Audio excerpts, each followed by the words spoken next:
अरे सोमनाथ जी प्रणाम। हम तो आपके ही घर की ओर आ रहे थे, सोचा आपसे मिलकर कुछ बातें कर लेंगे। अच्छा, तुम दोनों मुझसे मिलने आ रहे थे तो जरूर कुछ बात होगी। एक काम करना, पंचायत में आ जाना, मैं वहां न्याय कर दूंगा। अरे नहीं नहीं सोमनाथ जी, आपके रहते हुए भला गांव में किसी को कोई परेशानी हो सकती है क्या? हम तो दरअसल यहाँ आभार व्यक्त करने आए हैं। मेरे साथ जो खड़ा है इसे देखिए। चेहरा तो जाना पहचाना लग रहा है, पर माफ करना भाई, मैं तुम्हें पहचान नहीं पा रहा। यही तो आपका बड़प्पन है मालिक। मैं वही गरीब किसान हूँ जिसकी बेटी के विवाह के समय आपने बिना कुछ पूछे इतनी बड़ी मदद कर दी थी। अब याद आया मुझे, तुम्हारी बेटी का विवाह पिछले साल हुआ था ना। लेकिन माधव, मैं तुम्हें एक बात बताना चाहता हूँ, मेरी नजर में मदद कोई एहसान नहीं होती। हम सब एक ही मिट्टी के बने हैं।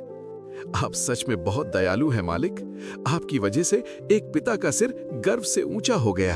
अरे नहीं भाई, मैं तो बस इंसानियत निभा रहा था। अब तुम लोग जाओ, मैं भी मंदिर होकर आता हूँ। ठीक है सोमनाथ जी, भगवान आपको लंबी उम्र दें। सोमनाथ एक बहुत ही नेक इंसान होता है। वो मंदिर में प्रार्थना करता है। हे भगवान, आपने मुझे इतना अच्छा घर दिया, इतनी अच्छी पत्नी दी जो मुझसे बहुत प्रेम करती है। अब बस मुझे एक पुत्री की आकांक्षा है। तभी उसे 2 बच्चियों के रोने की आवाज सुनाई देती है। किसी ने उन्हें मंदिर में ही छोड़ दिया था। सोमनाथ उन्हें घर ले आता है। घर पर उसकी पत्नी सुलोचना भड़क जाती है। क्या पूरे गांव का ठेका आपने ले रखा है? घर में हमारी भी जिम्मेदारियां हैं। लेकिन सोमनाथ उसे समझाता है और कहता है, बाईं ओर वाली का नाम अंजलि रख देते हैं क्योंकि उसके चेहरे पर शांति है, और दाईं ओर वाली का नाम रखेंगे काव्या।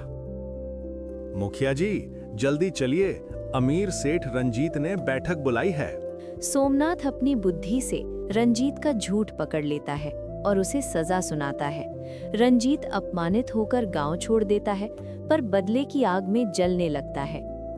20 वर्ष बाद अंजलि और काव्या बड़ी हो गई हैं। अंजलि घर का काम संभालती है और काव्या को पढ़ाई और पंचायत के मामलों में रुचि है। एक दिन अंजलि को देखने लड़के वाले आते हैं, पर वो मना कर देती है क्योंकि वो राहुल नाम के लड़के से प्यार करती है।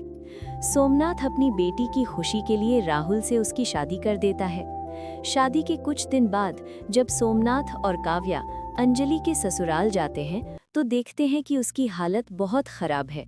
उसे चोटें लगी हैं। राहुल कहता है, ससुर जी, ये मेरी पत्नी है, अगर बात नहीं मानेगी तो थप्पड़ लगाने पड़ेंगे। तभी राहुल की बहन रिया भी आकर उसे प्रताड़ित करने लगती है। वहां अचानक रंजीत सामने आता है और कहता है, सोमनाथ, राहुल मेरा ही बेटा है। तुमने मेरा घर उजाड़ा था ना, अब मैं तुम्हारी बेटी को तड़पाऊंगा। सोमनाथ और काव्या मदद के लिए दूसरे गांव के मुखिया विश्वनाथ के पास जाते हैं, पर अंजलि के गवाही न देने के कारण कानून मजबूर था। तब काव्या एक योजना बनाती है। वो अपने पिता के मित्र के बेटे आर्यन की मदद लेती है। आर्यन एक अमीर लड़का बनकर रिया को अपने जाल में फंसाता है और उससे शादी कर लेता है। शादी के बाद जब रंजीत अपनी बेटी रिया से मिलने जाता है तो देखता है कि आर्यन उसे बुरी तरह सता रहा है। रंजीत के चिल्लाने पर काव्या वहां आती है और कहती है, रंजीत जी, अब पता चला कि जब अपनी बेटी को कोई मारता है तो कैसा लगता है। अगर आप चाहते हैं कि आपकी बेटी रिया खुश रहे तो आपको अंजलि को भी खुश रखना होगा। अपनी बेटी की तकलीफ देख रंजीत और राहुल हार मान लेते हैं और अंजलि से माफी मांग लेते हैं। रंजीत और राहुल के सुधरने के बाद सब कुछ ठीक चल रहा था। तभी एक दिन सोमनाथ के घर एक रहस्यमयी बूढ़ी औरत आती है। वो सोमनाथ को एक पुराना लॉकेट दिखाती है। सोमनाथ जी, जो बच्चियां आपको मंदिर में मिली थीं, ये लॉकेट उन्हीं का है। अब समय आ गया है कि वे सच जान लें। कैसा सच? वे मेरी बेटियां हैं।